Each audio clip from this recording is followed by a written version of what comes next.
no secret our state has had to make many budget cuts due to the lack of money. Those cuts are affecting all of us. If the state was producing more revenue, the budgets could be expanded. How could the state get more revenue? By legalizing gambling.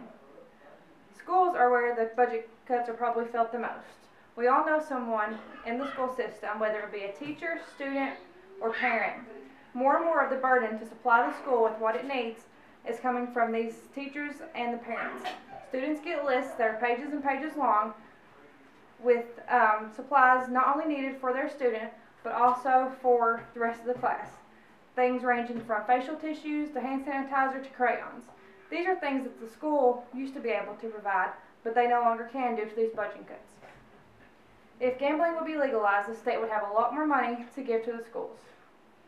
We have a lot of people in Kentucky who drive out of state to Indiana and to Ohio to gamble. According to Karen Ward of the Lexington Herald-Leader, Kentuckians spent $451 million at casinos in surrounding states in 2010. This is not counting the gas stations they stopped at, the hotels they stayed in, the restaurants they ate at, or in the stores they shopped at. That number would be well over $451 million if it was all calculated. So I think we should keep our money in Kentucky. If Kentucky legalized gambling, they would get more revenue from the casinos.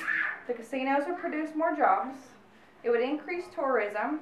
It would help bring more restaurants and more stores into the area, and that would also bring in more revenue. According to WKYT.com correspondent Sean Moody, the Horseshoe Casino in Cincinnati is expected to bring 6 million people into the city in each year, and lots of those will be Kentuckians, and that'll be even more money gone. Lots of businesses will thrive from the increase in traffic through the state, including those gas stations, hotels, and restaurants. The Hamilton County Commissioner thinks that the county in Cincinnati will get between 5 to 6 million a year from casino revenues.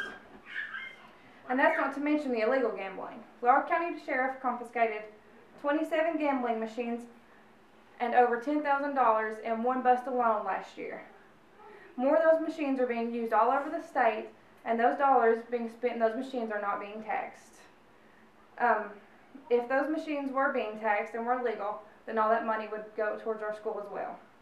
Opposers say that legalizing gambling would take money away from local established businesses, and it would divert the money and not produce it. But I disagree. With the $450 million going out each year, I think it would just keep it in the state. In conclusion, we need to support the legalization of gambling when it passes through legislation again. Why would we want to stop something that could help our state so much? So write letters to your representatives and let them know that you support more revenue and more money for the education of our children. Vote yes for gambling.